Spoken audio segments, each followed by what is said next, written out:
तो hello everyone, स्वागत है आपका अपने YouTube channel target botany classes में।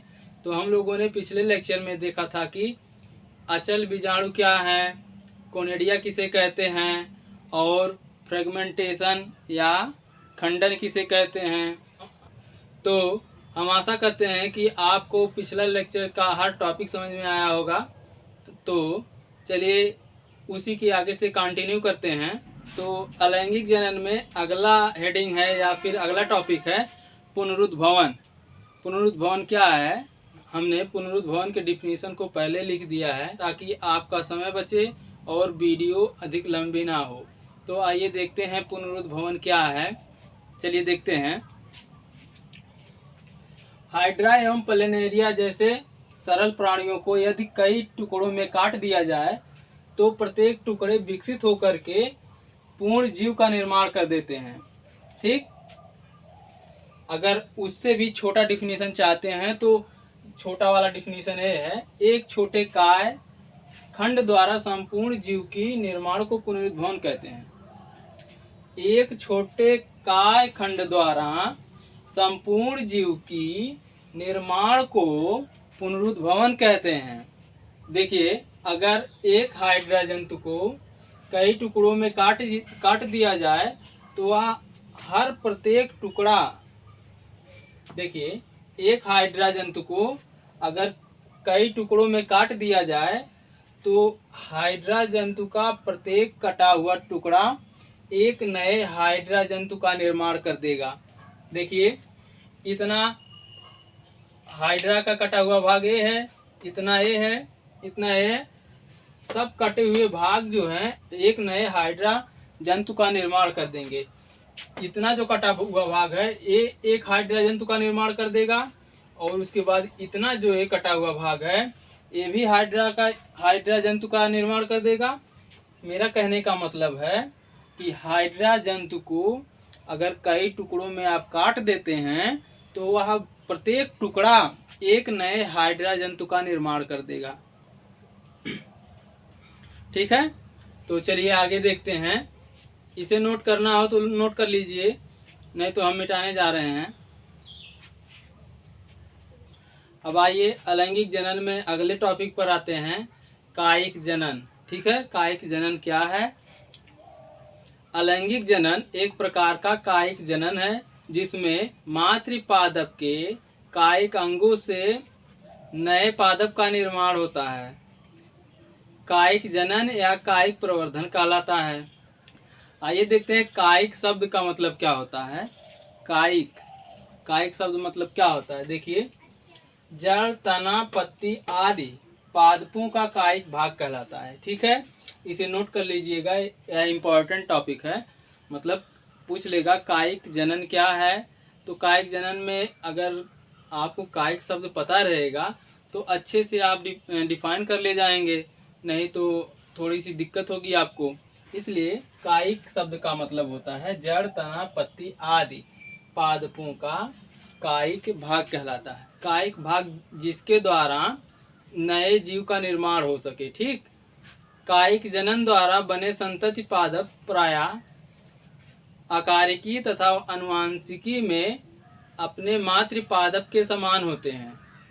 कायिक जनन भी दो प्रकार के होते हैं, एक होता है प्राकृतिक कायिक जनन, दूसरा होता है कृत्रिम कायिक जनन। ठीक है, आइए देखते हैं प्राकृतिक कायिक जनन को। अब आपके मन में प्रश्न उठ रहा होगा कि प्राकृतिक कायिक जनन क्या है। तो आइए देखते हैं प्राकृतिक कायिक जनन क्या है। यह कायिक जनन पादपों में स्वतः होता है। पादपों के कायिक भाग मातृपादप से अलग होकर के एक नया जीव का निर्माण कर देते हैं। अब प्राकृतिक कायिक जनन भी कई प्रकार के होते हैं। आइए देखते हैं उसे। आइए देखते हैं, कायिक जनन भी दो प्रकार के होते हैं, प्राकृतिक और कृत्रिम।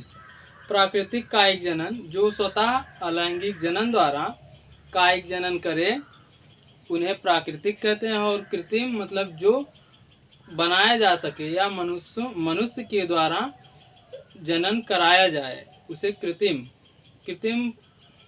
कायिक जनन कहते हैं। ठीक, जो मनुष्य के द्वारा कायिक जनन कराई जाती है उसे कृत्रिम कायिक जनन कहते हैं। प्राकृतिक कायिक जनन भी निम्नलिखित प्रकार के होते हैं, आइए देखते हैं उसे। देखिए, नंबर 1 है जड़ों द्वारा कायिक जनन, ठीक।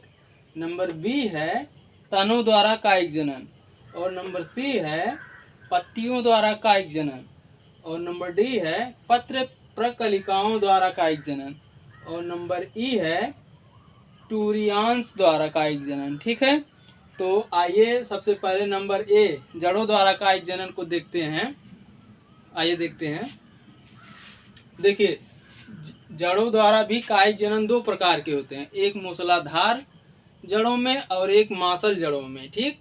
तो आइए देखते हैं इसे। जड़ों में नंबर 1 है मूसला जड़।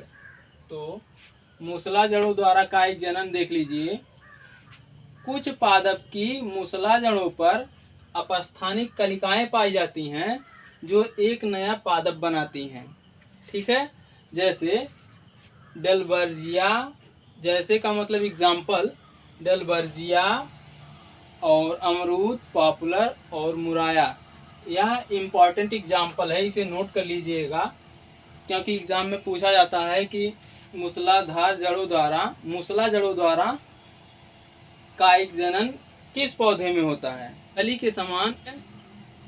तो आइए दूसरा नंबर देखते हैं, मांसल जड़ों द्वारा कायिक जनन, ठीक। मांसल, कुछ मांसल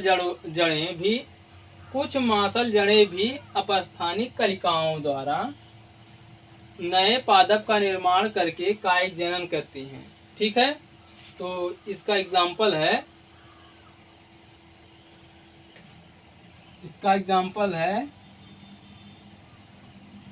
शकरकंद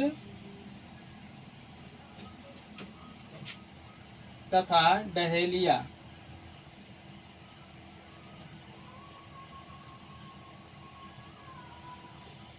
ओके।